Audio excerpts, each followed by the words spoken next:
You know what I know? What do you know? That anime can be good or bad.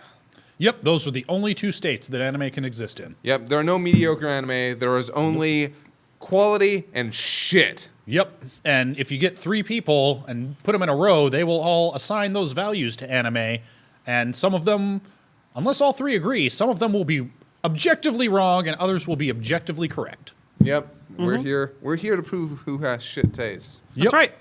That's what we do here every week, except for the weeks when we don't. But this week we are. Hi, I'm your host, I'm Ben. I'm Scott. I'm Kieran. We're going to do some Anime FMK, which is our weekly show in which we assign the proper or sometimes improper ratings to anime. I don't think we've ever improperly rated an anime. Not once. I don't think that's ever happened. Well, And that will continue to never happen. Well, you know, the only way, that sounds like a hypothesis that should be tested through experimentation. Ooh, I The love scientific method. I like it. Let's go. Let's drop some science on it. Let's first experiment. Experiment 1, Comic Girls, Episode 5. I like to read out a little plot synopsis. This one goes like this. The Moe Blobs go to the beach. Episode 4 was relatively boob-light, so we're reminded exactly where everyone stands on the boob-size pecking order, you know, just in case you didn't remember from Episode 3. Then, Blue Moe Blob and Blonde Moe Blob go on a date to the amusement park. 2 girls going on a date? That's usually something that 1 girl and 1 boy do. What a novel concept. This episode was great. I don't have a bad thing to say about it.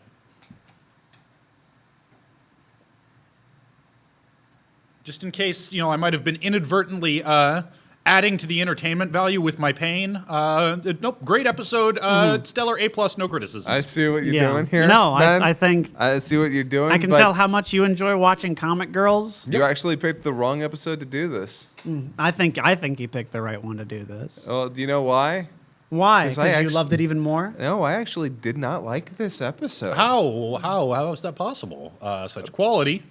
Because this episode did the worst thing that an episode could do. It bored me. It bored me. This was a boring episode that in the second half got better, but not good. I thought the second half was really good. I really liked it. Okay, I'll tell you why the second half bothers me in a minute here.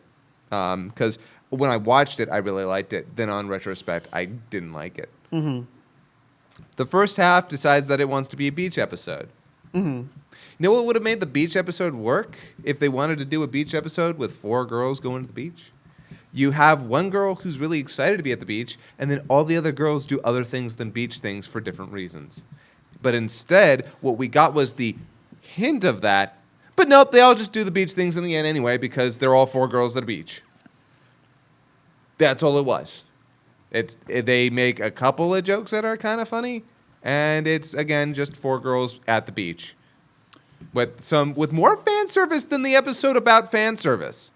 Which is almost funny in an ironic sort of manner. And then the second half is Miss Shoujo Girl goes on a date with Miss Shonen Girl, which I thought, okay, that's kind of neat. She's crushing on the Shonen Girl. And the whole joke about, like, but there are 2 girls. Yeah, they kind of play at that joke, but after that, they actually rarely bring up the fact that they're 2 girls. In fact, by and large, the fact that they're 2 girls doesn't even seem to be a huge deal to Miss Shoujo Girl. That's what I appreciated. It wasn't a big deal. That's why I think I liked it so much. And that's why when they're on the date, I was actually back here like, you know what? These are 2 of the characters I like the most going on a date, and I think they work. Yeah. I think it's a cute couple. I'm like, you know what? I like these 2, Koyume and Tsubasa. Yeah, no, let's actually make that a thing. That should be a thing. These 2 should be a thing. But you know what this is? Trite anime bullshit that is not going to do that. They're not going to actually have them be a thing because they're not going to be actually daring and have the 2 girls become a couple. By the end of it, they're pretty resigned to, it was just a date, and it's probably not going to come up again. It's queer baiting. That's what it is. It's, oh, yeah, don't you want to see these 2 girls get together? Wouldn't that be cute? Yeah, not going to happen. Moving on. That's what it is. And I don't use queerbait very often at all. Mm-hmm. I don't like it as a term by and large because I feel like it gets thrown around way too much. Because I like representation in my media. I do. But at the same time, I also know when I'm getting played. I know when I'm getting fucking played. And this is a fucking play. So, I guess that's just because it was... I guess I didn't see anything nefarious by it because they just played it so it wasn't a big deal. Oh no, they play it very sincerely, and that's the thing I like about it. Like, Yeah. look, as a thing all on its own, no, it's really cute. I like their date. I think it works. I could have done a little bit without the running commentary from everyone else in the background. Yeah. But I like them as a couple, and I like the idea of them committing to it. But I'm also pretty sure they won't. Well, I just see them as like, then they're going to be living under the same roof. Then you have to deal with all that shit. And so I just see like, I just wouldn't completely write it out. I feel like they left it like an open-ended thing. Yeah. I mean, but again, the first half of this episode bored me to tears. I did not like it. And the second half is cute and fluffy, but that's all it was for me, cute and fluffy. And again, I do like my representation. I'm like, yeah, two girls getting together, cool. But yeah, the pink one forgets her swimsuit. Oh, good. There's a place that sells swimsuits. I like, they usually you have conflicts and obstacles that take effort to overcome. Yeah, but I like how they, introduced that and then did nothing with it, and it was instantly overcome with no effort. It's a real good subversion of the usual expectations. Because you would think that plot structure is there for a reason and makes a better story, but no, we know better. Well, I just think being so, strict and regimented about everything limits creativity. Yep, you're right. This was way better. Totally. I know, and that's why I'm happy you agree. Yep, it makes I me agree. so happy. there was a part of me that just wanted them to not engage in these activities just because Shoujo Girl wanted to represent the fact that these are not traditional girls. That's why I like them drawing for a bit, and they were Yeah. like, "Oh, okay, fuck it." But Yeah. like, I was into it, but then I agree with you there. Imagine if Cows couldn't get to the water because the sand was too hot and she's too delicate. Yeah. What if she were sequestered to that one area the entire time? What if Tsubasa was into going out, but she kept drawing all the dudes on the beach because basically she was getting all this anatomy stuff, Yeah. and the guys thought she was hitting on them, but in fact she's like, no, don't move. Seriously, don't move.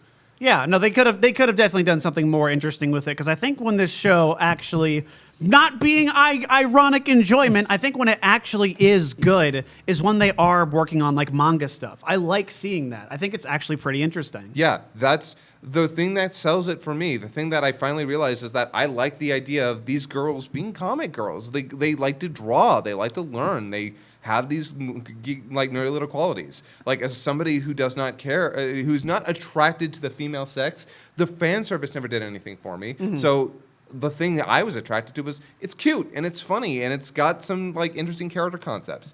But it completely undermines them by having them just be regular girls. Yeah.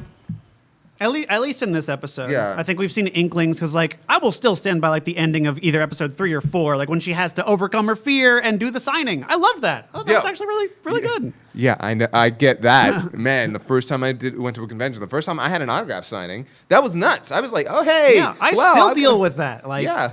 That's, I don't know. And I find that really nice and relatable. But there, again, this is also in a show that is distilled with shit all the way to the top.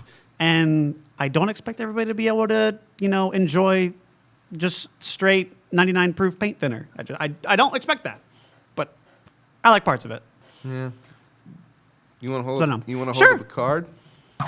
I still enjoyed it. I think that I do agree. I think the beach episode stuff was probably the most boring part, but I really liked the date they went on, and I'm glad they didn't because they could have so easily gone into the but she's a girl, but like that's only brought up once. Like, oh yeah, but she's a girl. I don't know, and then and it goes. And I thought it was really cute and really like sincere. I thought it was neat, and I don't know. This show is a nice. Every other show, I feel like this season is so serious and intense for some of them that I don't know. I appreciate this little popcorn. I like this show because one of the reasons I like the show is similar to that, and it's also surprisingly wholesome in some manners. Totally. Yeah. It could be a little bit gross from the angle of like, yeah, these are teenage girls, and there's some prolonged shots of them adjusting the like bottoms of their bikinis and showing their boobs. I don't like that. I've never liked that. It's actually a huge turnoff for me. I think we've already cleared that. It's remarkable. I liked this show to begin with. Yeah. But yeah, you're right. The reason that I sit back and watch it is I'm like, cool. Now I can sit back and watch something funny and cute and not have to like. And this is exactly why Otaku watch it. Like, to be completely fair with you, it's why these shows are so big in Japan, is that they like this kind of escapist. I mean, kinda, yeah. It's very accessible, and it plays to things that people like seeing. It just depends on if that offends you or not, you know. I don't know what to hold up. Like, I'm actually kind of stuck. Because I could hold up a knife because, yeah, you know what? This showed me that this show has no real concept of how to follow through with its setup. But then again, it had 4 episodes where I did like it. I did find it funny. So I'll give it. I'll see it through to the next one. Well, I personally felt this show has finally come into its own. It's the highest quality product. It's wonderful. Yeah. Oh, I seem to have held up the wrong card. This is a knife, but no takebacks. So I guess that's a double fucking one knife. Yeah. Yep. If only you could have. If only you put up the right card. Yep. But that one's on me. Yeah. Next week I'll do so better. Experiment concluded that you must be the faulty one. Yep. Clearly, Yeah. that's the only explanation. Only possible explanation. Yeah. Right. Okay. As long as we're on the same page.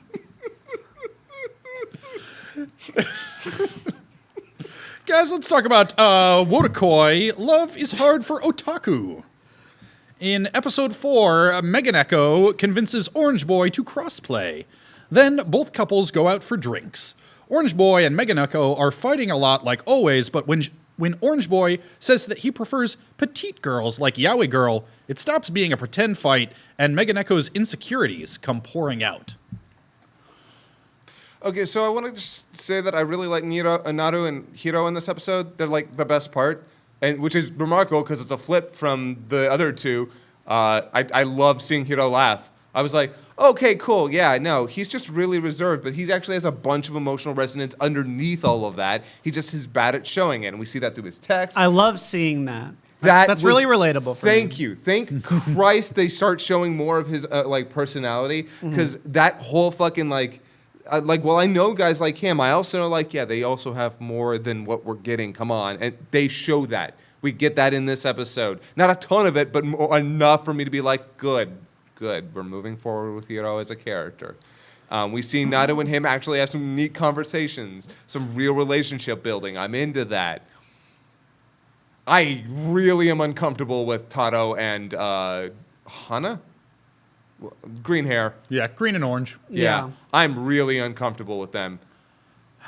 I don't like why is he doing that to her? Like what? Yeah, like I got it up to a point. Like Yeah. I have been in that situation where you're giving each other shit, and this is just kind of your dynamic, and then you fuck up and you go too far. Yeah. Like, yeah, boy, have I been there. And then you realize, oh my God, I have been hurting them all along. How could I not have seen it? How could I not have seen that they were putting on a brave face while I was just killing them inside? Yeah, And then you walk it back, only he doesn't. Yeah. He's like, I'll wipe the tears off and still say like, oh, you're an old hag. I'm just like, Yeah, what? What am I supposed to be getting from this? Yeah. And then it's all everyone better? laughs like, ha ha ha. I'm like, Well, one of the things she won't look at him, and one of the things that is implied is that when she gets upset, she stops talking to him. So he goads her into like, hey, look at me, talk to me, by insulting her. But it's like, yeah, I get what I think I get what they were trying to do with that scene of the once he gets her attention, he holds her and is like, hey, thank you for looking at me, talking to me, and then starts holding her, and then they start she's crying. But she also says like you're like, why can't you say nice things to me? And I'm like, okay, look, I'm sorry, I don't like seeing that. Yeah. Like if I get the idea that two people can tease the heck out of each other, but yeah, when she's like that, saying like, I need you to be nicer to me, and then I'm like, okay, yeah, I don't know. This was really uncomfortable and really awkward, and I've been in a relationship like this that really fucked me up. Like, I'm not okay with how this episode ended with that. And again, I was like, yep, Hiro and Naru were great this episode. Totally flipped the script on this. I mean, up until that last scene, I was like, this is a good episode. I'm enjoying this. Yeah, same. Yeah, like we glazed over that first act because it's pretty light, fluffy nonsense. Like, he doesn't want to dress up like a girl, but then he does, and it makes him uncomfortable. Yeah. But it's fine. It's inoffensive. Yeah, it's fine. Yeah. Yeah. But yeah, the meat was all in the back half, and boy, they seasoned that meat wrong. Yeah. They did. That's some undercooked meat that's making me a little queasy. Yeah. I feel bad talking about it like this because I really want to like this show. Like, it's these 4 characters are great characters. I like them a lot. Like, everything about them is quirky and weird, but relatable for me. So when I see this, Yeah, and the bit after that too, where the main couple, Mr. Robot Face and pink-haired girl, when she's like, it's bringing her insecurities to the fore. Like, what if he's just dating me because I'm an otaku and that's easier? You know, what if he's settling, but he would really rather have some other girl? And what he says, it's one of those lines that I wrote down. I'm not just dating you because you're an otaku. I like seeing you do the things you like. That was like, I like that. That's why everybody I've ever dated has been a real big nerd. Because that is really attractive to me, not just because I'm a big old nerd and I think it might make them accept me, but also because what is being nerdy but being really passionate about something, and passion is attractive. Yes, Yeah. exactly. Like, they are into different things. They're not the same kind of otaku.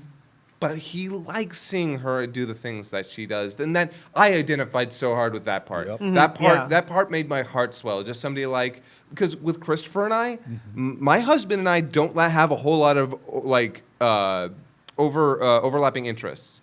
But the thing that we enjoy is taking each other to do the things that we like to do, and then the other person enjoying them, because it's like, yep, absolutely. I like seeing him happy. Like when we go hiking, I'm not big into hiking, but he starts taking pictures and looking at all. Like, he's an ecologist. Yeah, an ecologist. Sorry, I want to make sure I'm using the right term there. He loves plants and animals, and he'll start looking at everything. Yeah. And he introduced me to food. Like, he got me into food, and watching him eat a meal he likes makes me happy. So when I heard that, I was like, that's great. That's great. That's such a good reason to be in a relationship, because you like seeing that person happy. I'm like, oh, that's so heartwarming.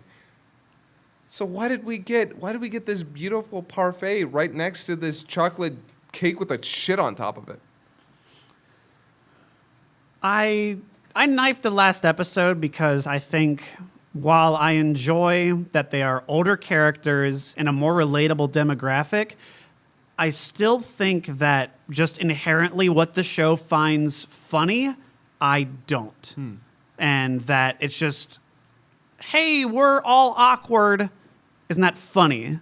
And that's not, I don't know, it doesn't make me laugh. Like, and I think it's enjoyable to a point. Like, I like seeing, that, yeah, nerdy people dating. Every other show tries to gussy it up and make it all pretty and what it never is, and this is much more realistic, which I think is cool. But I think this episode also demonstrated that it has a very weird image of what a relationship is. And I don't know if I like that. Feels, if I'm going to be honest with you, a little misogynistic. Like, Yeah. And again, that's another term that I don't want to throw around unless it's like full out there. This feels more insidious. The way that the women are written in this gets me a little uncomfortable from time to time, especially the relationship with Taro and I think it's Hana. Yeah. Yeah, I just don't understand how it could misstep so bad. I feel like that I'm glad that affected you guys as much as it did me. I feel like we're missing something. Yeah, that's entirely what I'm like. Did he say something that I like? Yeah, I feel like earlier in the episode, I was talking with my friend Gavin, my pre-game Gavin. We were talking about the scene where they're watching Sailor Moon. Mm-hmm. Yeah, and, I love that. Oh yeah. Yeah. Love that scene. Yeah. And he's like, "You shouldn't be watching Sailor Moon at work." And she's like, "Excuse me, if Dragon Ball were here, you'd be watching it and you'd be crying too." He's like, "No, I wouldn't. That's dumb." Then they switch to both of them watching Sailor Moon. He's like, "This is bad. Yep, it's really bad. It's so bad." And I was like, I think what they're saying there is they're saying, "Yep, this has gotten to me. I shouldn't have watched this. It got me bad." My friend Gavin was like, "No, they're talking about how the shows are bad. Like, if you look back at them, they're kind of bad shows." And I'm like, hold on. I went back, watched the Japanese version. The word they're using is yabai, which is basically dangerous, which is implying like, oh shoot, yeah, I know you're right. I shouldn't have watched this. I'm Now gonna I'm get hooked. pulled into it. I am wondering if this is a problem with the translation and something there is supposed to be interpreted in a certain manner. Because again, this is so weird. This whole scene is just, again, as somebody who's been in a kind of abusive relationship in terms of that sort of thing, yeah, I was not okay. Yeah. And again, when they come out, the other couples, they're not uncomfortable. They're like, "Oh, good, you're happy and everything's okay." And I'm like, Yeah. Well, I mean, they also didn't see that last bit of conversation. They just Yeah. No, left them alone, and then they came back and. well, they were talking about the fact that they were listening. I thought they were talking on their own. I don't know. Yeah. Regardless, it's weird, and I don't know if that was the intent. Yeah. If that is a translation error, or if something was just misrepresented. I don't know.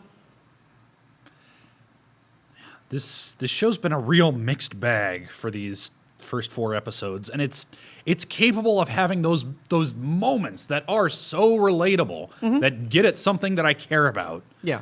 So I'm gonna hold up this eggplant and hope, but I don't know. This is a real tough one. I'm holding up this eggplant too because I really liked the last couple episodes, and I really liked 80% of this one. Yeah. There's just 20% that makes if this would be an 80% passing score if it didn't get negative fucking points with that last scene. This is a barely passing score because that last scene is bafflingly uncomfortable and kind of bad. Yeah. So, I mean the one with Taro and Green Hair Yeah, Girl, yeah, because yeah. there's a scene after it, but Yeah, and that one's real good. no, that scene on the other hand is one of the best. So, I like you, Wotakoi. I like your characters. I cannot believe how relatable you are. Please clear this up or move forward differently with their relationship. Like if if in the next episode he's making steps to be nicer to her, I will forgive this weird dumb bullshit. But if it keeps going the same way it was, it's gonna be a sticking point. I don't know if I'll be able to get past it. Yeah. Yeah. For only the same reasons that I kind of said earlier, it's fine. It's not bad. I don't think this is a bad show. I really don't. I think this is floating around like an 80% or so, I'd say. But for me, this is not doing anything that I'm getting much out of. It's fun seeing a relatable relationship, but most of the jokes aren't really jiving with me. And I think that, I don't know, I'm not too invested in a lot of these characters. And I don't know, I think it's just me. I'm not saying it's bad. I'm just saying I'd rather not watch it. Yeah. And that's why there's 3 of us. Let's talk about Space Battleship Tiramisu. Now, Scout and I only watched episode 5. Yeah, did you watch 6? Mm-hmm. Okay. Okay, well. So, sorry. Yeah, we got here and was like, okay, we have the time. Do we want to commit? And we're like, Yeah. It doesn't matter. Yeah, so we'll talk about 6 next week. Yeah. Schedule weirdness. But in episode 5, Subaru is stranded drifting in space with nothing but plain white rice for rations. He uses the salt from his skin to season the rice and strips down naked and gets rice all over him, and then he gets rescued and he's naked and covered in rice, and it's hilarious. Okay.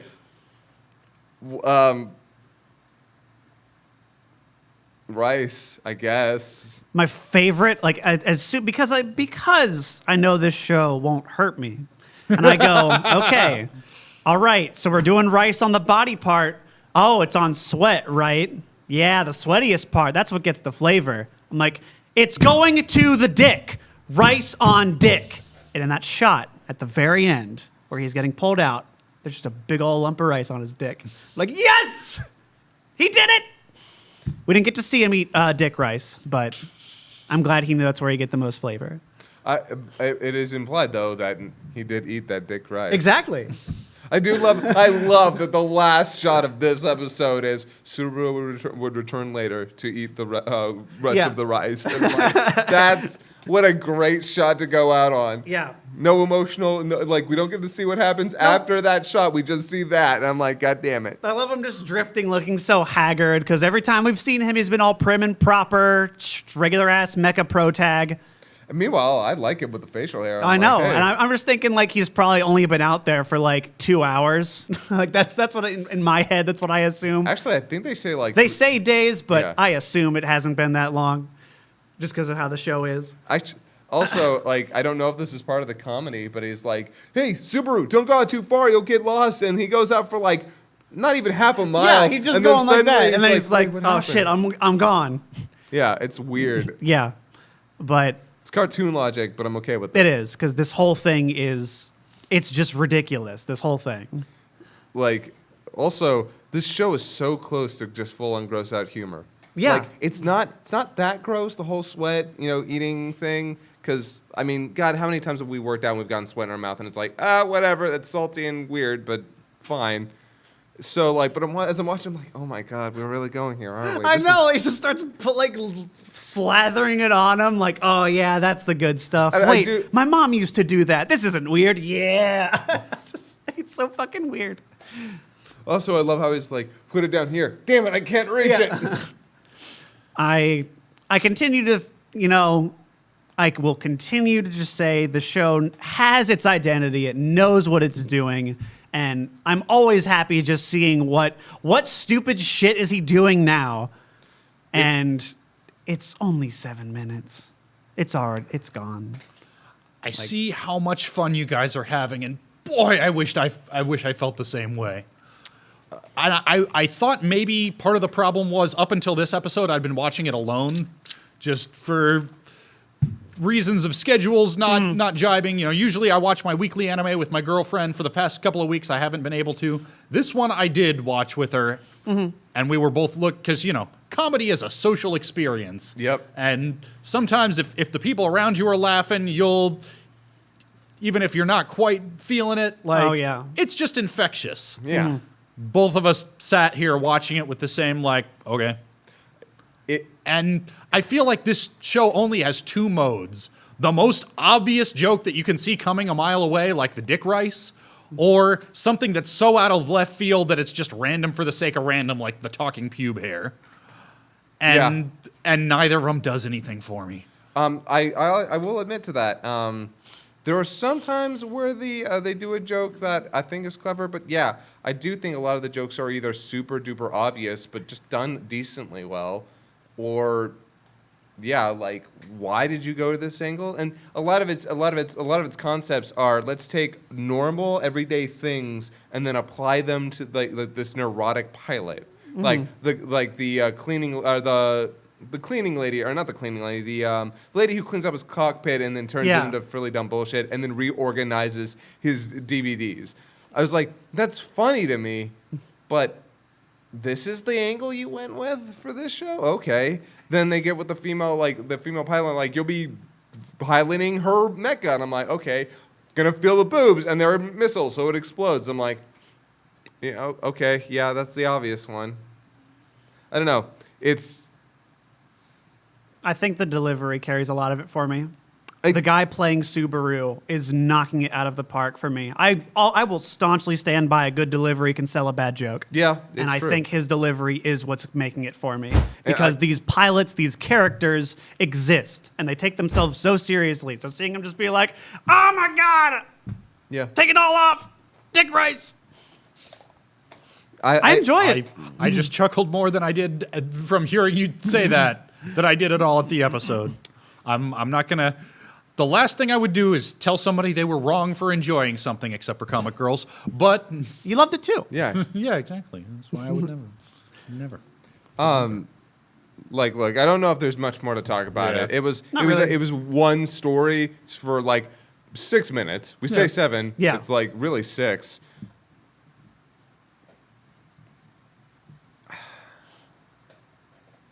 I'm gonna give it another week. We're at this part of the season where I'm like, some shows are like, one more week, let's see how this goes. Yeah. But I did find a lot of this funny. I found it funny enough, but the premise is wearing on me.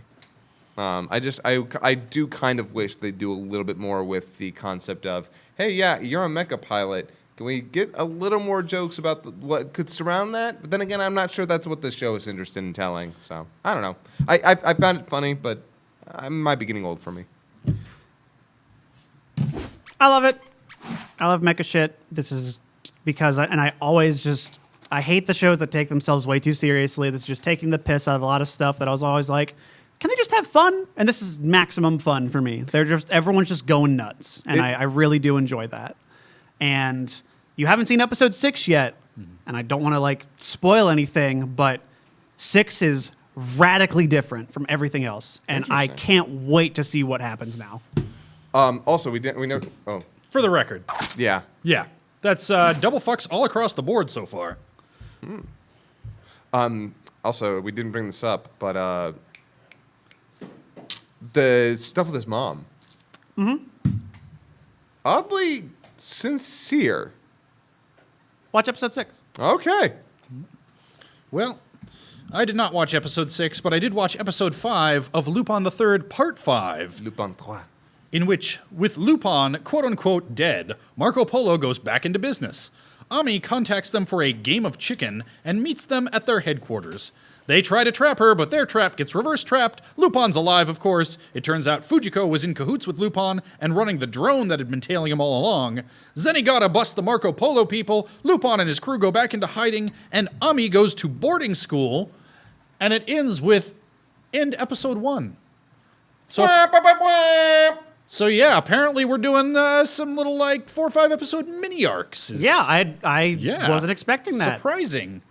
I'm kind of happy with that, actually. Yeah. Or maybe it goes into, because the preview for the next episode made it look like old school ass Lupin, here's your heist of the week.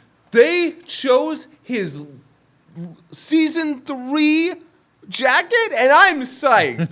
Because season 3 Lupin is not the best. It is actually probably worst full canon Lupin, but it's also the most cartoony. It is the silliest of them all. I am so curious. I am like, what the hell? Also, who was right? Who basically got almost every detail right except for one minor detail? This guy? Yeah.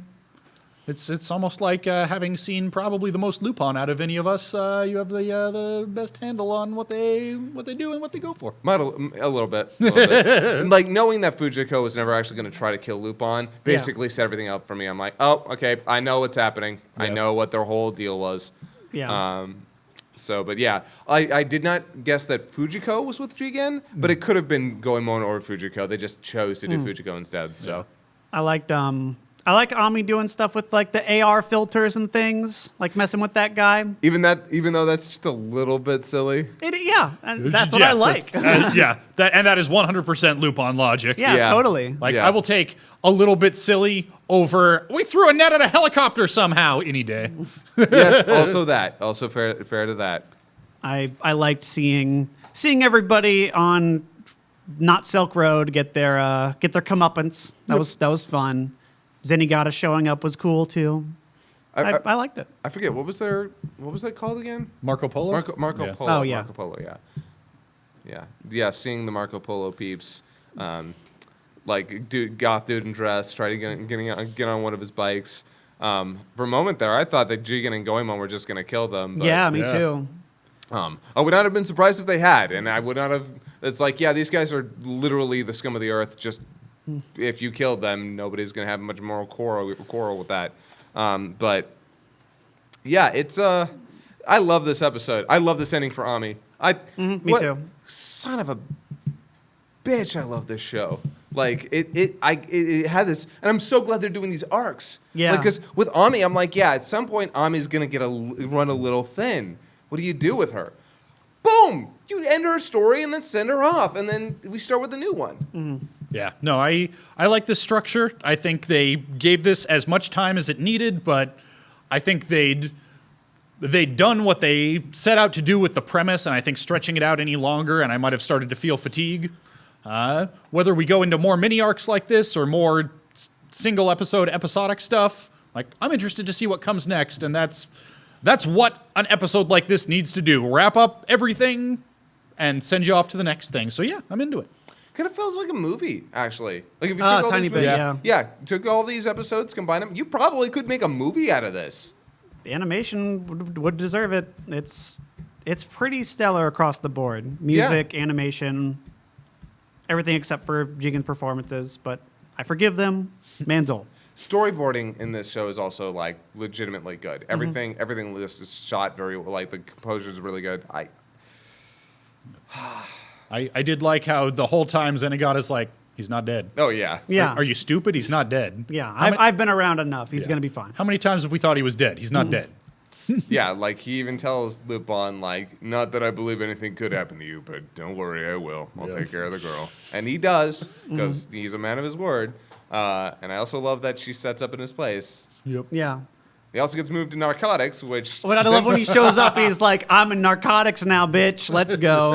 You're in my world now! Yep. So everybody kind of gets a little bone thrown their way. Fujiko gets to keep the bounty. Zenny gets to collar a perp. Yep. Yep. It's a happy ending for everybody who deserves it. The system works. Yeah, I'm really happy with it. Like, and I'm also glad, like, there was this little bit of me that in the back of my head was like, man, would they actually get that cutthroat with Fujiko? Because there's a part of me that's wondering, like, some writer's really going to go the whole way with her. I'm glad they didn't. I'm glad they did not. Also, that conversation with him on the phone, it's so loaded and so personal. Oh, yeah, but I love that. vague. And I'm like, oh, what a beautiful way to end that interaction with those two.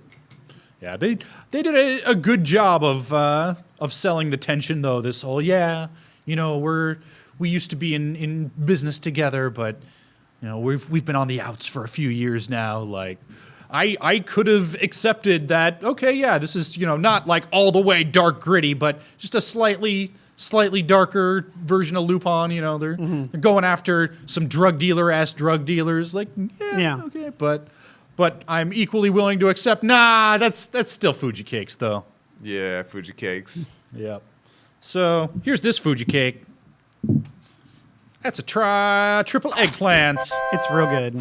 Yep. Happy to see my Lupin buddy getting the first trifecta of the week. Yep. Way to go, buddy.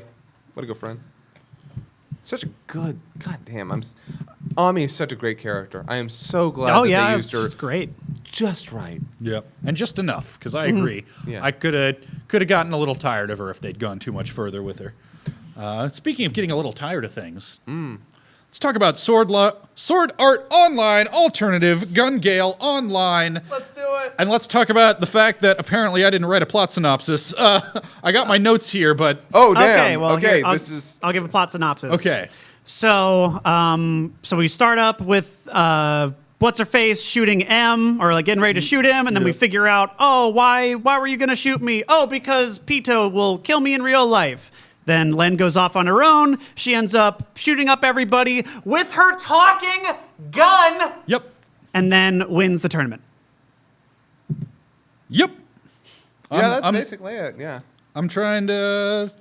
Oh, and there's a little post. I think it might have been post credits, which maybe why you didn't see it. I know you do not tend yeah. to, but there is an epilogue scene where Len, in real life, is walking past these like little petite, pretty schoolgirls that she walks past every day.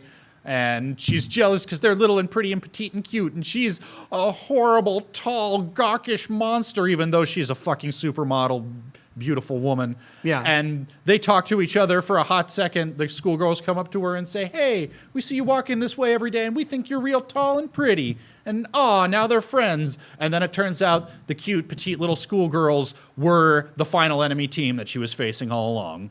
Oh. Yep. Okay. That's the other thing that happened. Which to me was actually like maybe one of the best parts of the episode. I like the fact that we keep seeing them in different scenes, and then at the very end, it's like, by the way, yeah, that was us. And I'm like, and the only reason that they notice is because as they walk by, they see her keychain, and they're like, wait a second, a pink P9? Hold on. And so, yeah, I like that. I like that a lot. And I like the fact that she's gotten so interested in the game that she returns the handshake. She doesn't even think twice about it. She's like, yeah, let's do it again. I'll beat you again. And I'm like, huh, okay. But We'll talk last. Okay. Was Pito, were we intended to believe from what M was saying that Pito will literally murder him in the real world? Yes. I don't buy that for a second. Okay, here's the thing. So I've got this unnerved feeling that this show. So you remember when she says this isn't Sword Art Online? Yeah. Yeah, Sword Art Online's whole conceit was, there's a whole dark thing underneath all of this show of that, if you die in this game, you die in real life. Yeah. There's no dark conceit in this show. And I'm wondering if it's building up to one. I'm wondering if there's something about Pito that we don't know that's supposed... Because I'm not saying, like, I want this or the series needs this. Yeah. But I am wondering if what the show wants to build up to is like, by the way, Pito's kind of actually a murderer. If that is the case, that's really dumb, and I don't want it. I agree with you. And if that isn't the case, that's also really dumb, and I don't want it. Yeah. I don't want this grown man to be reduced to tears because his girlfriend might be mean to him. Yeah, like that's... Which would be the non-literal interpretation of, she'll kill me. She'll literally kill me. Here's the thing. I don't mind that so much. I don't mind the fact that that he's afraid of his girlfriend getting mad at him. What I don't like is how much they sold it. They oversold this concern by having him scream and be traumatized by this. So that's what makes me think that she is, like you said, a literal murderer. Yeah. And then Len just kind of goes on as if nothing happened.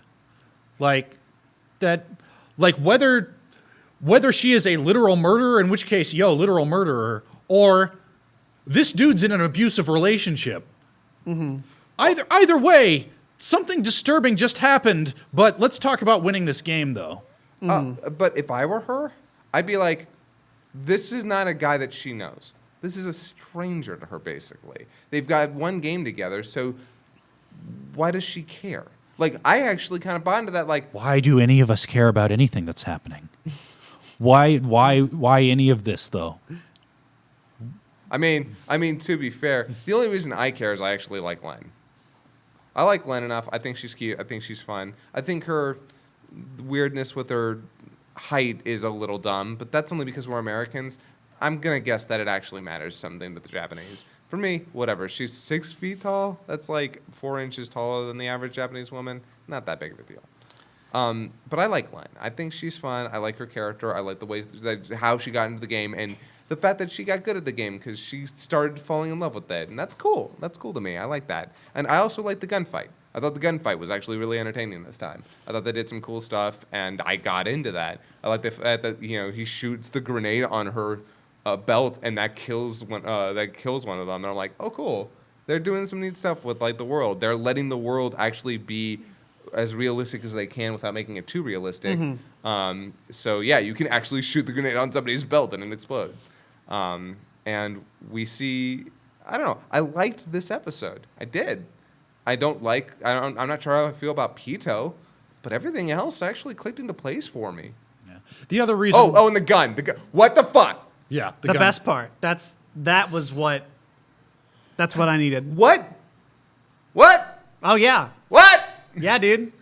That's what I needed. You're in a video game. Do something stupid. I'm assuming it's obviously part of the game, Yeah. but it's not touched back on. So Doesn't matter. Is it? I the way I read it was that it was all in her head.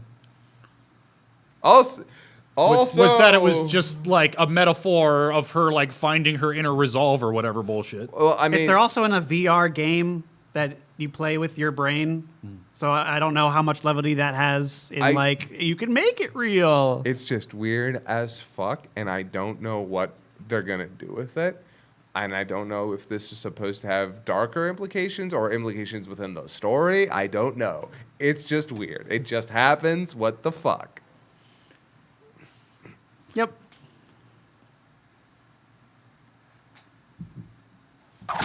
Okay. It's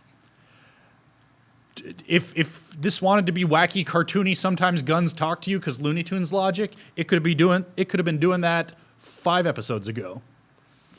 Oh my god, is this episode 5? This is episode 5. Yeah. Yeah. Okay.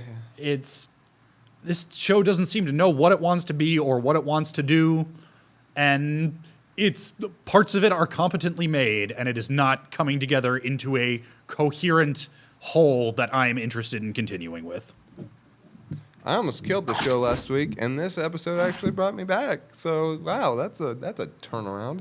I like this episode. I'm curious what the next one's gonna bring. But I will say that they need to move this plot along because we are, oh my god, 5 episodes in, and I felt like this could have been resolved in 3. That's all I needed. It just had to do something nuts. You're in a video game, go nuts. I'm glad they actually did. Poor Ben. You've knifed like most of the shows this week. There's not a lot of good stuff. Actually, that's not true. There's some good stuff. It's later in this list.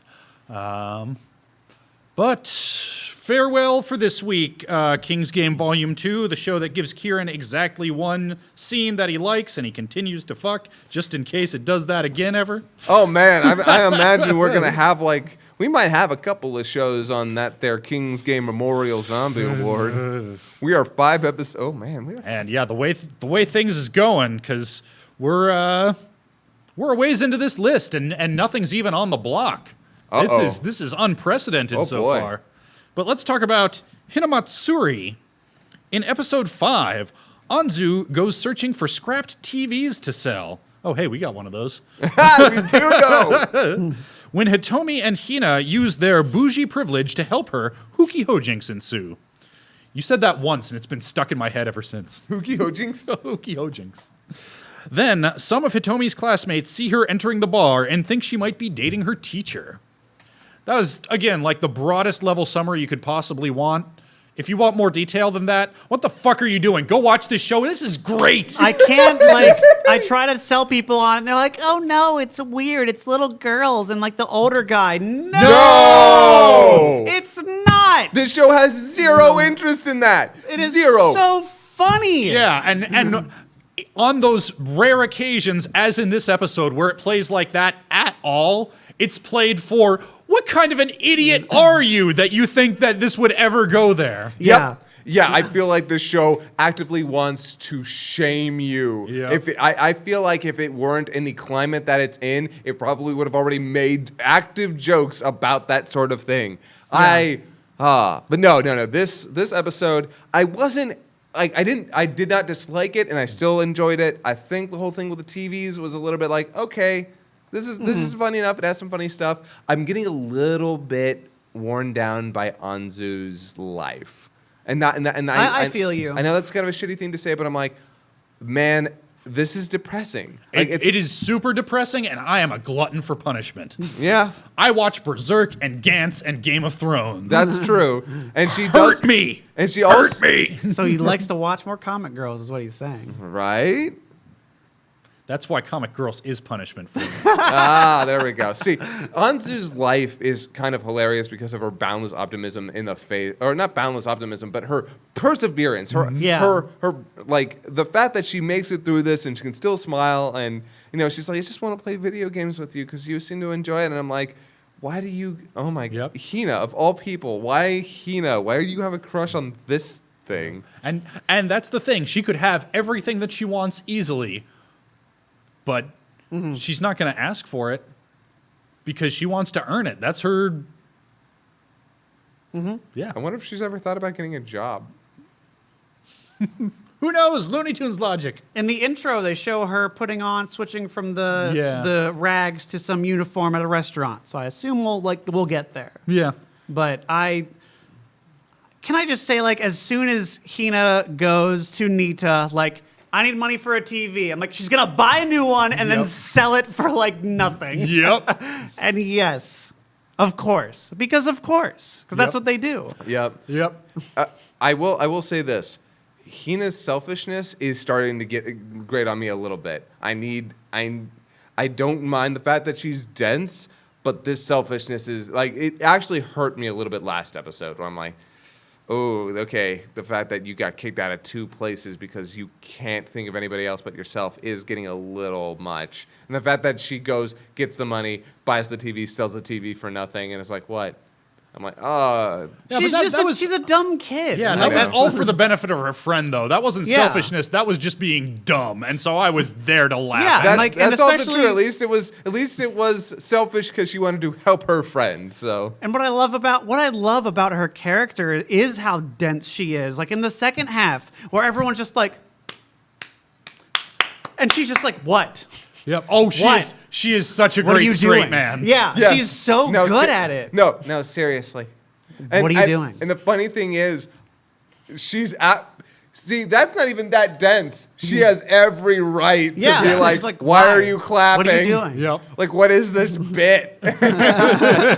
Yeah, and that bit probably wouldn't have worked for me because it is so weird and surreal, except that it gives me somebody to relate to, somebody else going, wait, what? Yeah, exactly. Yeah. Hina's response is the only reason that scene works, and it works. By the way, so I was like, the first half of this was good enough, it was funny. The second half of this episode Is so fucking good. it's oh my god. I first of all, fucking Hitomi's friend, she's the best. I love her. Yeah. She sits down, she's trolls the shit out of Hitomi. Not to get facts, but because she loves to see her suffer. Just like she looks really cute when she's panicking. Yeah.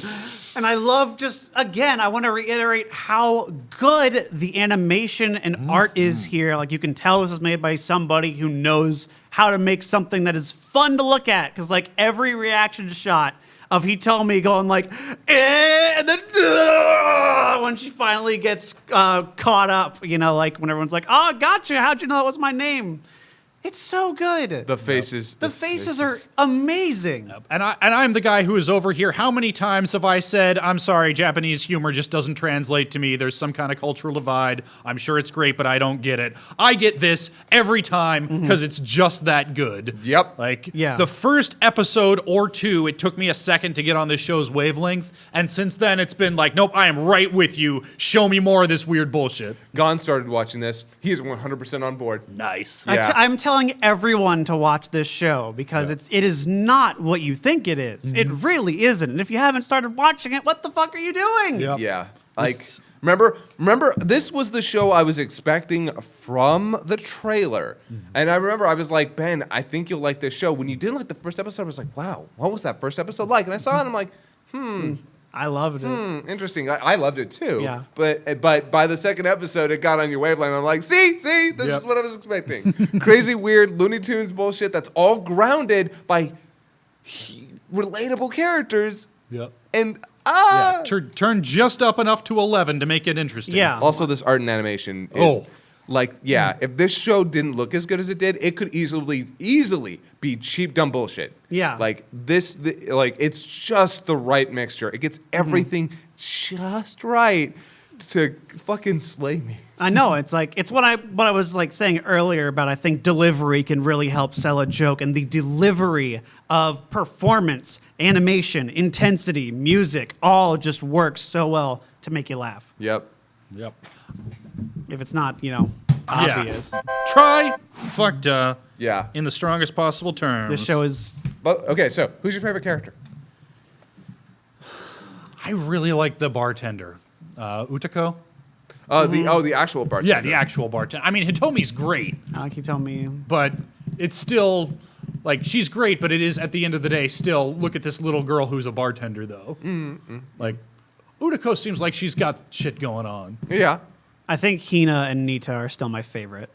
Hitomi's my favorite. Hitomi's my second. Yeah, She's so good. And Hitomi's my favorite character, not just from a character standpoint of her as a character, but also the circumstances that she's in. Oh yeah, I mean it's Yeah. great. Yeah, like I think her as a character, if we had to just go by characters and not their situations, then maybe Otako for me. Because I like her, she's great and stuff. I mean, not to tip my hand, but early front runner for waifu of the year for fuck buddies. Interesting. Totally, absolutely. But yeah, no, Hitomi. God, I love any time we go back to the bar. I'm like, I know. Let's do this. Any scene in the bar, I'm in. Yeah. There's a bar in Tucson that's styled like a speakeasy. Like, That's cool. It's not an actual speakeasy, Oh, obviously, but like they don't have like prominent signage. You have to know that it's there. Oh. But they play it's just laid back and low key, and it's got the classiest music, and you can have a goddamn conversation there without having to raise your voice. Nice. I don't do bars. I love that bar, and this bar reminds me of that. It's also kind of small, like this place, and the bartenders are friendly and seem like they're not faking it when they make small talk with you. Yeah. Ben, if and when we go to Japan, I'm taking you to Golden Guy. It's called Piss Alley, and it's much nicer than it sounds, but you will find people peeing out there. But it is nothing but bars like this on top of bars like this, and it's so good. Yeah, it makes me wish I had a bar like this right here close to home. Hey, Ben. Yeah. There's a bar like that I'll tell you about later. Ooh, nice. 20 minutes away. That's how spoiled we are. Yeah. 20 minutes away. My God. That's a whole 40-minute round trip. What am I, made of time? What am I, Doctor Strange with the ability to... Anyway. Let's talk about... It is time to talk about Legend of the Galactic Heroes. Yes. My thesis in German. Yeah. Politician... New thesis. Yep, the new thesis.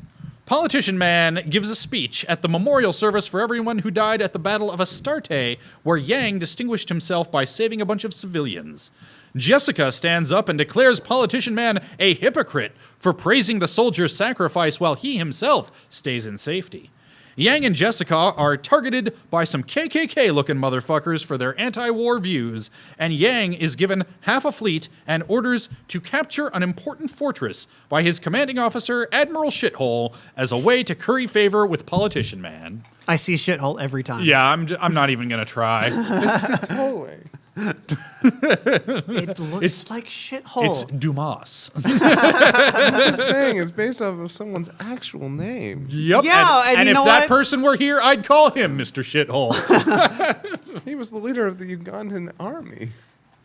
Thanks, Mr. Shithole, for your service. Okay, so this episode, pretty topical. Kind of liked it. It's got a lot of things going for it. I mean, I know this was like just straight adaptation from, 70s, but Hey, man, guess topical what? is topical. yeah. Guess what? These things tend to recur every 50 years or so. Are you saying war? War never changes. Is that what you're saying? Yep. So, balls on Yang, by the way.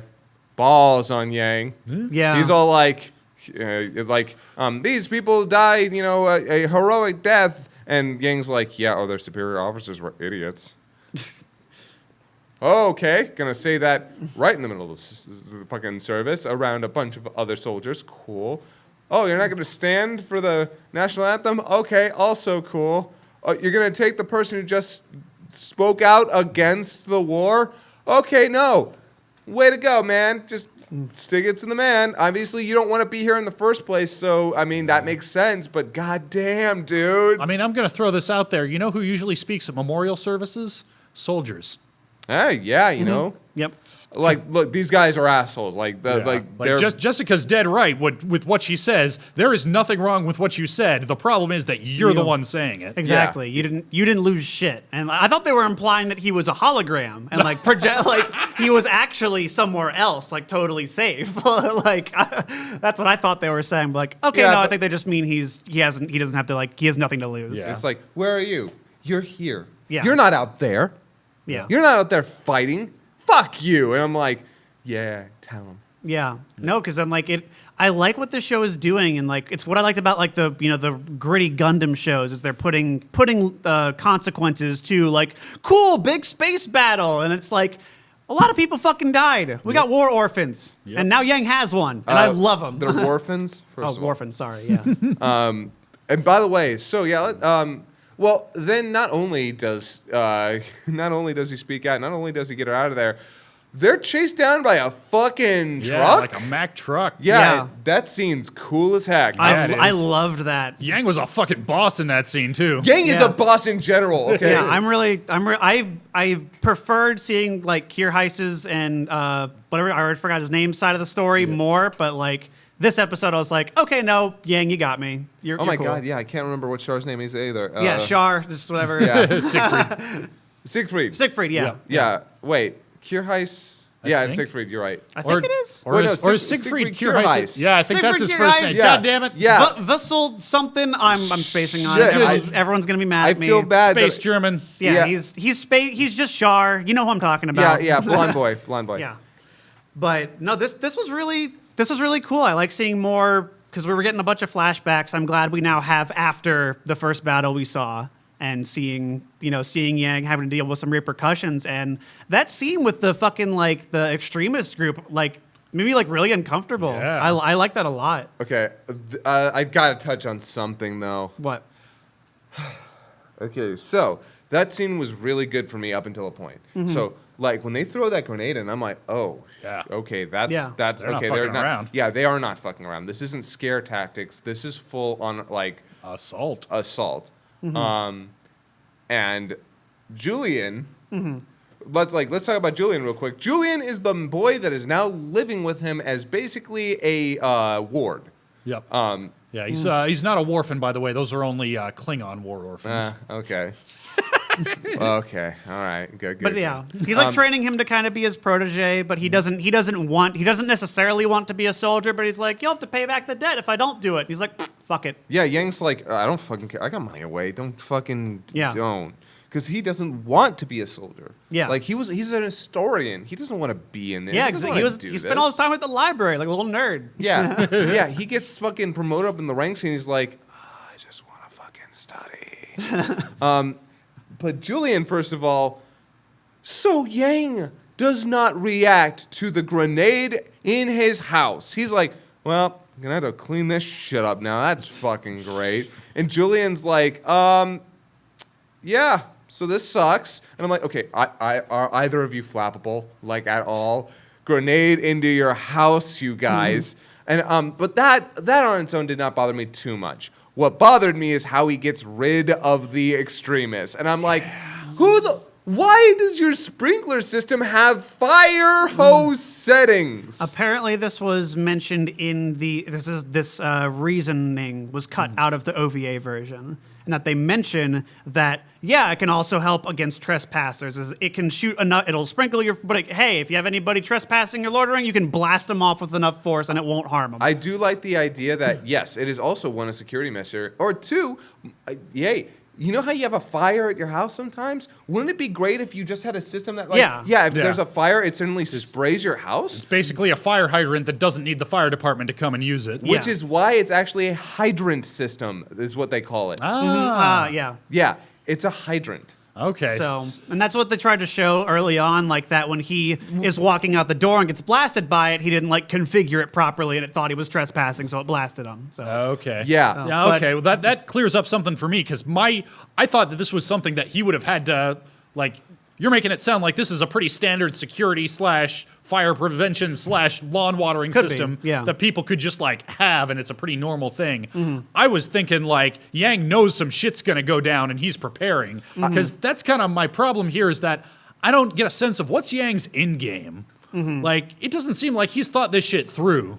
Yeah, no, and I don't see that right now, but I think we'll get more inklings of that because the next episode has already said it's the battle for whatever fortress that is, part 1. So we're already going to start seeing more combat shit. I assume we'll see more in his head of like, what's he think about it? Because we know Char wants to overthrow the empire. He fucking hates him, and Yang clearly doesn't like Space America. Yep. So I don't know what exactly. I feel like we're gonna have some Amuro Char level stuff at the end of all war's bad. If we could just unite and be cool together. Yeah, but I would like to see more of what Yang's big picture plans are, if he has any, because he's still just reacting. Yeah, we haven't seen a lot of that. Saw a lot of them for the Space Germans, but hopefully we'll get more of that later. But I liked this episode for the most part. I like it more in retrospect. As I was watching it, it's still a little dry for me, but I don't know. Talking about it with you is actually more entertaining than it makes it more entertaining for me. Yeah, I'm actually eager for the space battles. I won't lie. I'm eager to get back into that. Yeah, and I think part of the problem is that there doesn't seem to be, with the exception of Jessica, she is acting with emotion, but for a lot of the characters, there don't seem to be a lot of emotional stakes. Yeah, and that's the thing that bothers me the most here is that I'm like, God, is everybody in here just fucking on Valium or what? Yeah. I foresee that we'll see more of that as, people start losing things, but it seems like Yang has only had, it seems like, 2 or 3 real battles, and he ran away. Yeah. But, I mean, he did lose his friend. John's straight up dead, apparently. Yeah. Which, it's like, hopped around in the timeline enough that I sort of missed that point. But as soon as it was brought up, it's like, oh, yeah, he totally did die, didn't he? That is shown in the original show. Okay. Actually, so I got a hair up my ass, got on High Dive. Hi, Dave. Hi, Dave. Yeah, I started watching some High Dive, and I watched the first couple episodes, and it shows him die. Oh, okay. Yeah, and I was like, oh, wow. All right. That's interesting. Yeah. It sounds like this is kind of a greatest hits version of that original OVA. But it's not. Yeah. Because guess what? It's actually showing you things that were in the book that aren't.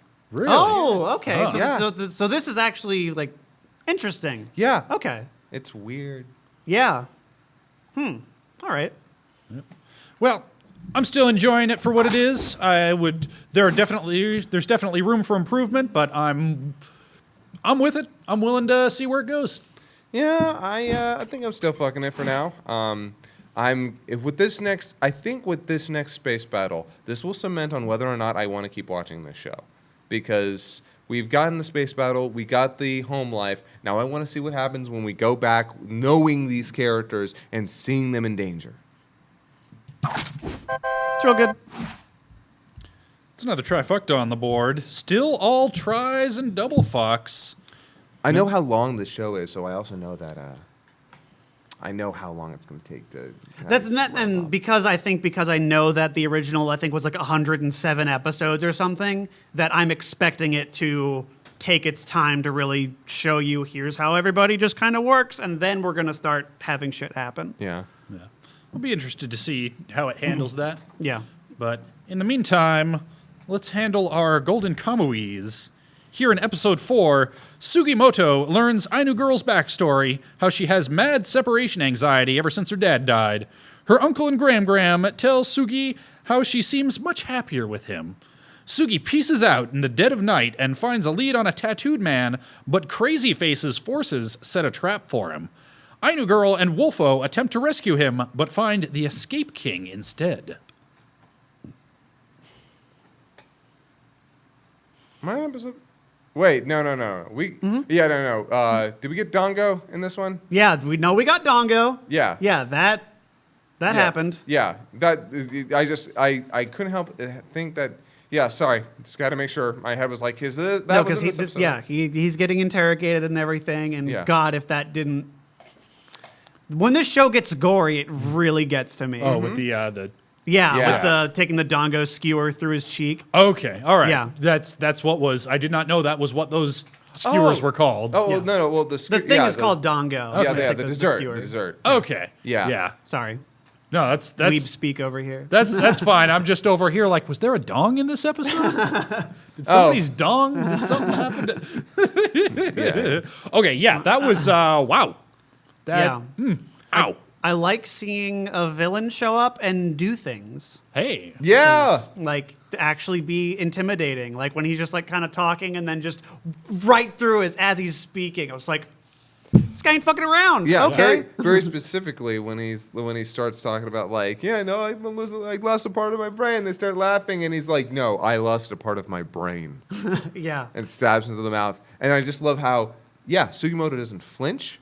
He just is like, okay, all right, if I'm gonna get out of this alive, maybe I need to stop fucking around. Yeah. Yep. I like how effective and terrifying Mr. Crazy Face is.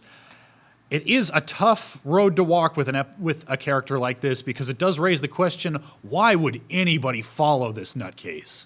Why would anybody say, yep, I'm hitching my horse to that wagon? I don't think they really have a choice. They're soldiers. I mean, The war's over, right? Yeah, they've gone off the grid. They've But gone they're- off the fucking reservation. I think mostly it's this guy knows the most about where this treasure Oh, is. yeah. And if I'm in, I'll get a piece. As long as I don't fuck him up, then I'll just tag along and take my piece and leave. Yeah, and as we also see, the guys following him are also kind of shady as shit. So, Yeah. by the way, I love the twins. I didn't think I knew. Oh, right, like, yeah. They kind of seem a little cheesy or a little corny, but I'm like, you guys are all right. You guys are fucking assholes and twins and. The second he was like, if only you had a mark to set you apart, like, what's he gonna do? And then him getting out of the chair.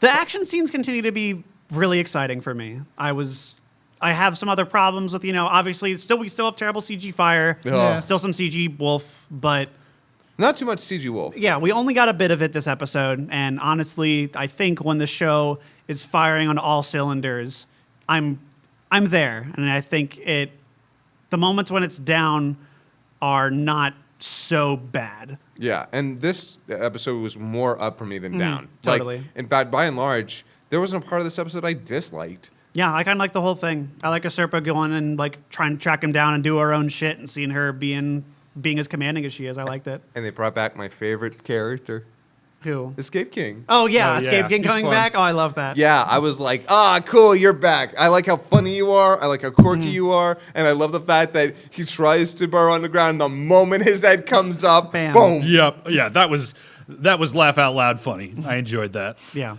Yeah. I'm really digging how this show is. I mean, just the story, I guess, is dealing with like Ainu people. I love that they're drawn specifically with like bigger eyes and more Yep. facial hair and all that kind of stuff. That's really cool. Yeah. Yeah. And, Without turning it into a caricature, you can always tell who's Ainu and who's Japanese. Yeah. and what I like about this, the depiction of the Ainu is that at the end of all of the manga chapters and tankobon, the mangaka made sure to list, by the way, here are all the references that I pulled from. Ooh, that's cool. Yeah. Yeah. You can tell this guy knows what the fuck he's talking about. Yeah, I appreciate that. That makes me happy. I'm really, really glad that the mangaka went out of their way to be like, by the way, I did research.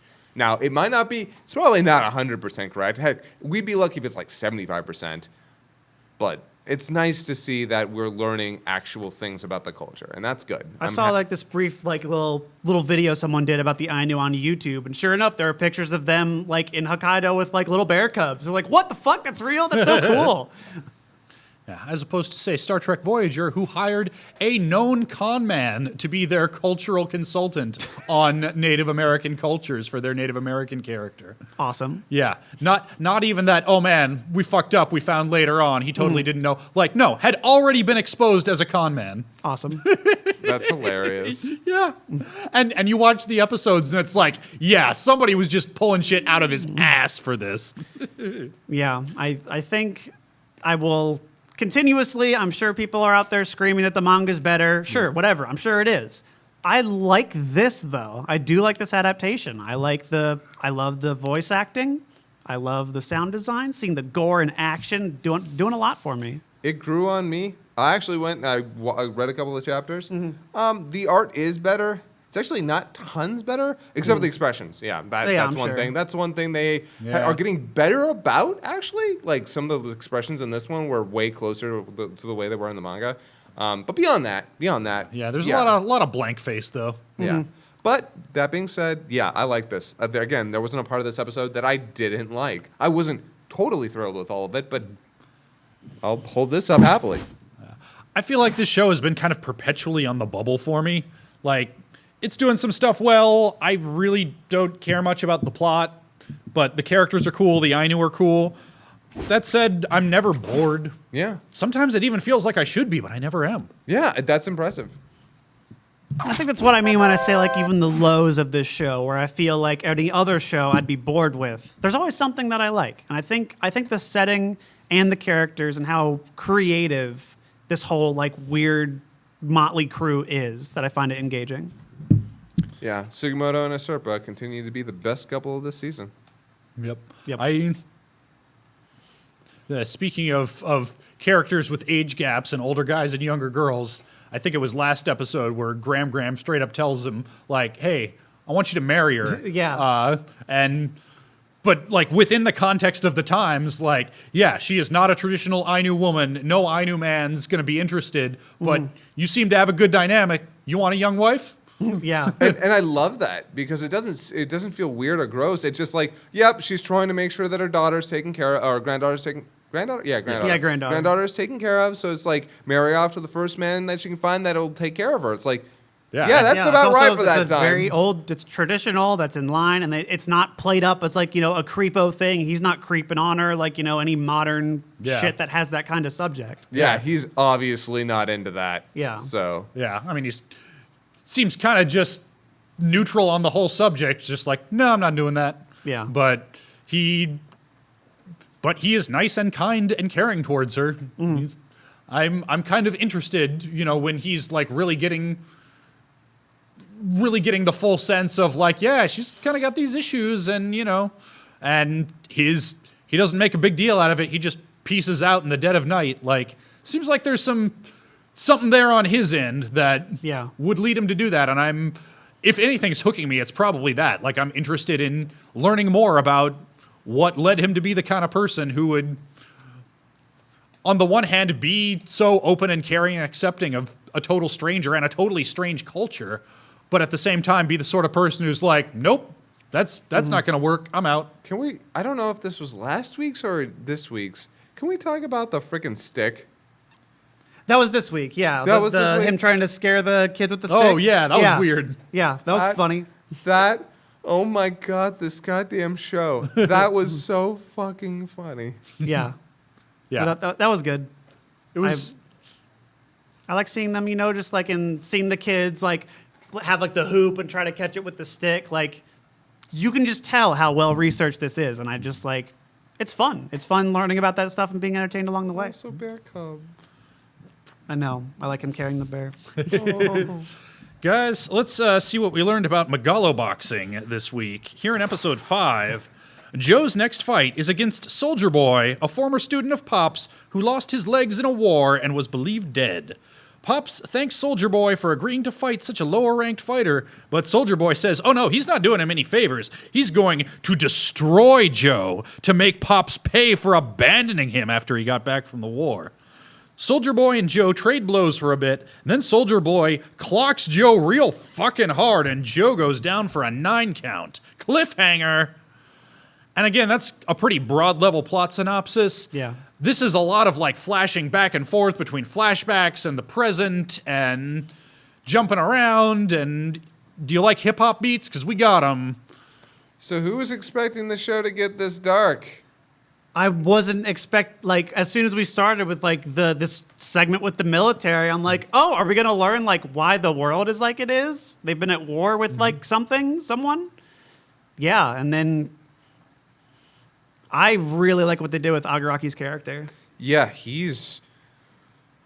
So when we got introduced to Agaraki, I'm like, what's with the scar? What's this dumb bullshit about? Where did that scar come from? A fucking grenade. Yeah, fucking... Well, not even a grenade. An actual... Or, yeah, bomb. Yeah, it was a bomb. It was a... And Yeah, you're right. man, God damn. The second he like goes over, like, because then you know just how well they did this scene where he goes over, sees the woman laying down with what seems to be a child in a blanket. So he's already feeling guilt, like, oh my God, I fucking killed a kid. Pulls it open. No, it's a bomb. Second thing, oh my fucking God. Like, just right after another, he just completely is getting his life destroyed. Yeah. And the scenes where he comes back and sees the gym closed down, the scene with him with the gun in his mouth, I was like, holy shit. Yeah. That scene all on its own is just like, I mean, we know he doesn't do it, but there was still that sinking part of me that's like, oh my God, he almost killed himself. Yep. Yeah. Yeah. He's got robot legs, by the way. Yeah. Yeah, Should throw that out there. He lost his legs in the war. He's now got.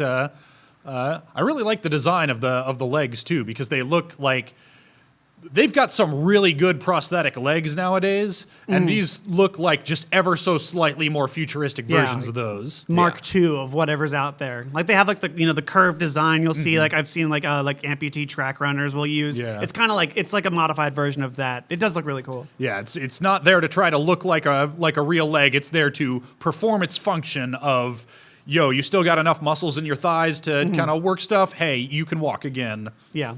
Yeah. Yeah. And it's good. It's a really great design. Agaraki, when we first saw him, I was a little bit like, this design is okay. And I liked the fact that they dance around his legs being blown off for a little while. Like, you don't actually know that that's happening until like maybe a third into the episode. But yeah, once you get that feeling for it, it's like, oh shit, okay, that's damn. Yeah. So that's what he lost out there. It wasn't just the scar. It was. Yeah, and he's so cold through the whole thing. Like, it could easily have made him bitter or angry, and he's just like, nope, this is what I'm going to do. No, and I love the scene with where Joe shows up on the bike and they both are just talking with the kid playing basketball in the background. And like as they're exchanging things, like the kid misses in the shot. Then when Joe's like, you can't keep holding this resentment towards all of them. You're gonna have to be able to move on at some point. Then the kid actually makes the shot. And I was like, yeah, Joe. Yeah, Joe. I also appreciate that Coach is not totally in the right here. I like that too. Yeah, like not at all as far as I can see. Like, I was a little confused about what exactly went down, because it's the way it jumps around is not super clear. So his boxing pupil goes off to war, gets blown up, is presumed dead. At some point, he makes his way back, and turns out he's not dead. He goes back to the old boxing ring. It's torn down. He's in like the depths of depression. They made it sound like Pops didn't even know he was alive. He didn't. Until they met, like, just now when they arranged this fight with Joe. Yeah. So, like, how? What? Because do they have cell phones? Have we seen that? Well, a cell phone, that is a big question, but here's the thing. They have cell phones, obviously. This is supposed to be our world in the future, at least I assume it is. But one of the things to note is that for a guy like Pops, how many times do you think this man's changed his number? Oh, totally. Yeah. Yeah, there'd probably be, like, he goes back to the gym because he's like, this is the only way I know how to find him now. Nope, he's not there. Yeah, and Pop seems like the character who, if he wants to disappear, you'll never see him. Yeah. But, I mean, Pops, like, the Agaraki and Pops both play it like, this is, like, Pops abandoned him. And given the progression of events that we see, like, did he, though? Because he didn't know he was alive. Well, yeah, and here's the thing. He could have followed up because it was presumed dead. He could have tried again later, contacted somebody, but he doesn't. And there's a certain amount of guilt to be had there. Also, it's hard to say because there's that resentment comes from it doesn't come from a healthy place. Yeah, totally. And that I get. Like, yeah, this guy has been traumatized. I'm not looking for like perfect moral reasoning out of him, but the fact that Pops is 100% like, yeah, I'm a piece of shit. Well, I mean, He also beats himself up too. yeah, he probably does feel guilty that he never followed up, that he never tried to see if he was really dead. Because here's the thing, that happens very often. Like the reason that he's probably upset, and they don't really go over this, when a loved one dies, for most like friends of soldiers or family of soldiers, it is not uncommon for those people to double and triple check. Yeah. They will one of my a friend of the family lost somebody in Iraq, and they called and they called and they called, and as it turns out, he wasn't actually dead. Because during war, when somebody first of all, we see that huge scar. Identifying him was probably difficult, and they also probably had him in some hospital, God knows where, for months. Yeah, because they show that bit of him having to go through rehab and stuff or about physical therapy. Yeah, he was probably declared or presumed dead long before they ever found out. No, he's still alive. We have him here, because there's a million ways it could have gone down. I believe that that's true. But for someone like him, for Pops who have never double checked, when there's a precedence for that, when soldiers die, that people are like, no, I need to know, especially if it's unconfirmed. Which again, if they obviously would never have found a body if he was presumed dead. So yeah, I think that's the thing that we need to note here. It's presumed there was no body, so the fact that he didn't check later was probably kind of He just saw it seemingly on the TV. Here's the list of everybody that's died this week. And then and then that's all. And then tuned out. he breaks the TV. He's like, fuck it all, fuck everything. I'm going. Yeah. I don't know. It did an effective enough job of selling the emotion that while watching it, I wasn't too hung up on. These are the sorts of thoughts that occur to you after the fact. Wait a minute, what actually? But like you say, the art, the animation, the music, everything came together really well. To a point where I'm willing to go with it. I think it would have been even more effective if we'd gotten a clearer sense of Pops doing something that he regretted. Yeah, I can see that. And maybe that's coming. This episode did not wrap it all up in a neat little bow. Far from it. This feels like part one of a two-part story. Yeah. Totally. Yeah, I think it did what it needed to set up before the fight. Honestly, I wasn't even expecting the fight to happen at all. Yeah. I was ready for the fight to be the whole next episode. I was waiting for it. Although the way that it went down was... Yeah, no, it was good. So, also, where's his... I thought the Gearless Joe thing was only going to last a couple episodes.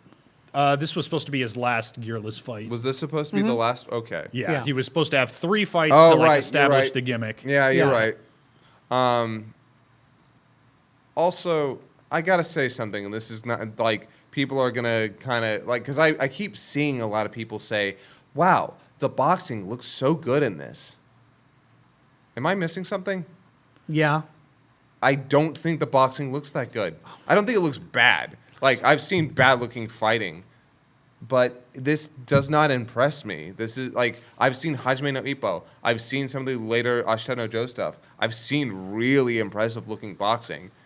This is okay. I mean, again, the art in this show is great. The character designs are great. The backgrounds are great. The music is great. The presentation is great. But I'm not on board with I'm somewhere in the middle. I think that first episode was the boxing in that one was top tier. I think it has never been quite as good since. I think it's still even I was about to say perfectly serviceable, but even that is underselling it. It's good. And his fight with Yuri is also good too. Yeah. Was that in the first episode? I feel like it. No, that was the in second episode. 2, yeah. His fight with Yuri is good. Yeah. And the fight in the first episode is good. Yeah. But everything since then has looked limited to me. I'm not feeling the power or the speed in a lot of these shots. You can keep shaking your head. Because I don't know what you're smoking, and I don't know if I want any of it. I mean, again, I love this show. I love these characters, and I love everything about it. And even then, I still don't think the fighting is bad. I've seen bad fighting. It's just it's not blowing me over like it is a lot of other people. God forbid it's not an 11 out of 10, Scott. Hey, I'm just saying. You know what? Fortunately- Everything else in this show is. That's why I'm angry. Okay. Fortunately, we don't have a 10-point scale. We've got a kill to fuck scale, and this is clearly on the fuckity side. Oh yeah. Like again, I love this show. I think I am very curious to see this week. What day does it come out? This comes out on Thursdays. Damn it. Yeah. It's coming up. Yep. It's one of the best. I think it's the most accessible for a Western audience. Oh, yeah. I think anybody watching this will like it. Yep. Guys, do you realize what just happened? Nothing died. We're on week 4. We've got 9 things here, and nothing died. Yeah. Yeah. Wow. Yeah. I said to myself going into this may be the strongest season we've had so far.